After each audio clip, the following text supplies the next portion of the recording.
This is a call for an uprising. We welcome you to today's show. We ask those of you who have not subscribed to please subscribe to our YouTube channel as we continue to expose the satanic Illuminati agenda.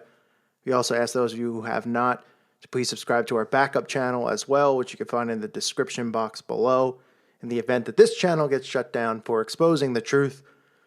Because, of course, they wouldn't want anyone learning the truth now, would they? Because they wouldn't want to be exposed for who they really are and what they're really doing. But that's what this channel is about. We're going to continue to expose the Illuminati's agenda, as well as the puppets and frontmen, these false idol celebrities at the front lines who condition the masses into the acceptance of the Antichrist. Today's show is about the Beatles, one of the first real bands that became social agitators for the Illuminati. They were put there primarily as a test to see if they could use these false idols through the television set, through their music, to influence and persuade the masses into following their agenda. And guess what? It worked. Former MI6 agent John Coleman, in his book Committee of 300, admits that they were a psychological operation created at Oxford with the intent of using them to promote and push and influence their agenda, which was the New Age agenda, which they ushered in with the Beatles, who, I might add, the Beatles, just a short time before they became a famous band, were actually just a cover band who performed in the red light district. Okay, this was an anti-Christian movement they started with the Beatles. They presented them as an anti-establishment band, but of course they were pushed in the mainstream, so they couldn't have been too much of an anti-establishment band, but they made them look cool. They conditioned the masses into thinking they were the greatest band of all time. They're still relevant today because they were a successful Illuminati propaganda machine that they used to persuade the masses, so they still continue to use them and shove them down your throat. And they're presented as the greatest band of all time, of course, because the Illuminati are proud of what they created with the Beatles. Paul was on record as saying Christianity didn't fit with his life. John Lennon, Christianity will go. It will vanish and shrink. I need not argue that. I am right and will be proved right. That was John Lennon on Christianity. So they were pushing this free love, drugs, rock and roll, right? Out with God's law and in with the do what thou wilt movement, which we discussed with Aleister Crowley, right? Aleister Crowley was known as the Beast. The Beatles, of course, like many other musicians, followed his teachings, including the law of reversals. That's why a lot of the Beatles albums you can backmask and find occultic messages in those songs. Crowley also appears on the cover of Sgt. Pepper's, right? Because the Beatles said that they wanted to put their heroes on the cover, so they put Aleister Crowley, Karl Marx, just some satanic slime on the cover of the album. Is that a coincidence? Aleister Crowley admitting in his book that the strongest form of magic is child sacrifice and pedophilia with a young child, and orgasming and doing the spell at the same time.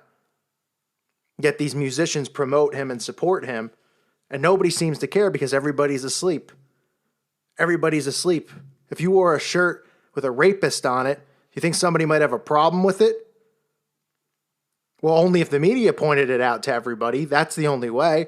Otherwise, nobody would even know or care. They say, oh, who cares? But unless the media tells you to care, you don't care. The people don't care. Well, there's Crowley right on the cover, along with Karl Marx, like I mentioned. You can also see various occult symbols in some of their album covers. Like Yesterday, Today, the alternate album cover, just features the Beatles covered with a dead baby. Well, they're holding dead baby dolls, right? They're all holding it, smiling. It's a nice little pose, right? Holding dead babies' arms and heads and stuff like that, especially since we know what a dead child means to the occult. We know what abortion sacrifice means to the occult. We know what sacrificing a child to Baal means to the occult. So they have that on the cover. Then for a promotional photo for Yellow Submarine, you have Paul McCartney doing the 666. Then there's their songs where you can find occultic meanings in their music, such as Lucy in the Sky. Okay, it's about Lucy in the Sky with diamonds. It's about Lucifer, Lucy is Lucifer. That's who they're referring to. Not some girl up the road named Lucy. Nope, they're referring to Lucifer. Then they have the song Across the Universe, which talks about demonic possession. That's what that song's about. Across the Universe is about demonic possession. And nothing more than demonic possession. Because as we know, these musicians, all of these Satanists, perform rituals to be demonically possessed, and they are under demonic possession. So you get the Beatles, right? One of the biggest bands of all time, one of the first bands. People, of course, are going to be very defensive of this. They think that it's just musicians from today that are the ones doing it, when it's the entire music industry. It always has been the entire music industry. Okay, they learned of the power of music and how they could put spells on you through music. And then the advent of the television really helped them out more because they could create these people as false idols. They use them as social icons, using them to push you and direct you into what they want you to follow. So they put the Beatles out there and they say that they're the greatest band of all time. Then you regurgitate it. The Beatles say, peace, love, rock and roll, man. We don't want this. They ushered in the hippie movement, the free love movement, where everybody was doing drugs and these things. Everybody was starting to move against God. The Beatles ushered that in. They were created to do that. They're still relevant today. Is it because their music is so outstanding? It's because they want it still there. It's still conditioning that works. It's worked since the beginning. And they're idols, they're major false idols because the Illuminati created them and they still want them to be relevant because that's their creation. Is Aleister Crowley on the cover of Sgt. Pepper's, is that a coincidence? He was just thrown in there randomly. This man who practiced black magic, occult magic, sex magic. The Beatles, of course, had their magical mystery tour. So even referring to magic, like we've discussed on this channel many times. But think about what the Beatles really represented socially. That new movement that they represented, the New Age movement. Because we're still in the New Age movement. Right? This anti-Christianity. Just be a good person. Be cool, man. Don't care about just whatever, man. Let's get high or let's have a great time or, we don't need the restrictions of God's law. The Beatles represented that.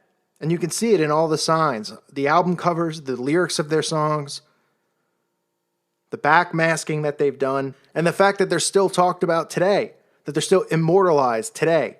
This many years later, they're still talked about, still referenced all the time socially. They still talk about them on TV and make them seem relevant. Why do you think that is? Do you honestly really think it's because they're the most talented band ever or something stupid like that? Of course not.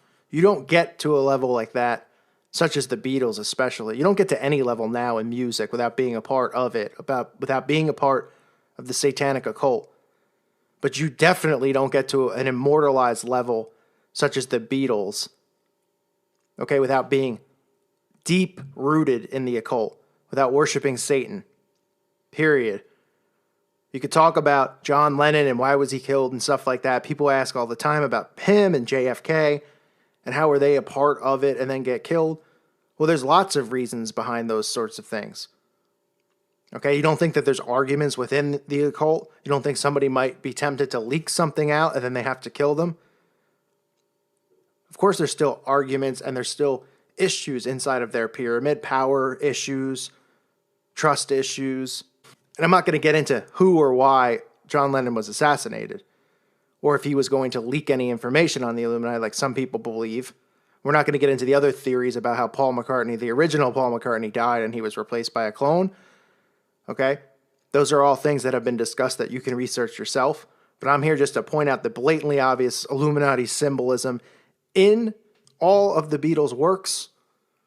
It's all in plain sight. There's many, many things. It's not just like it's one thing, right? The Crowley thing is a massive thing. I mean, Crowley is a Satanist to the core. They still use his books on black magic and sex magic. They still worship him.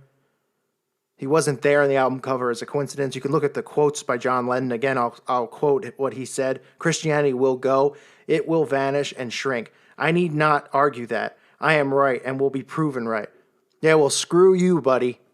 Okay? Because Christianity's not going anywhere. They're going to have to kill us off to get rid of it. Because I know for sure myself that I will never betray Jesus Christ. I will never turn my back on him. And I know many people who subscribe to this channel will not turn their backs on Jesus Christ. You will have to kill us to be proven right, Mr. Lennon, which ironically is what ended up happening to you by your own brothers in the occult. But Christianity, we will not allow it to die. And if Christianity did die and they killed us off before the end times, our Father would intervene, because this world is not going to run without the scriptures in it, without the message of our Father, without the message of Jesus Christ. It will not go on without the scriptures here. So sorry, Mr. Lennon. I think you were either misquoted, maybe you were high on LSD, pal. But Christianity is not going anywhere. You guys are going somewhere. All of you, Satanists. And that is straight to hell. So enjoy your time here storing up treasure. Enjoy it, because it's not going to last much longer. I thank you for listening to today's show. God bless you all. Peace be with you.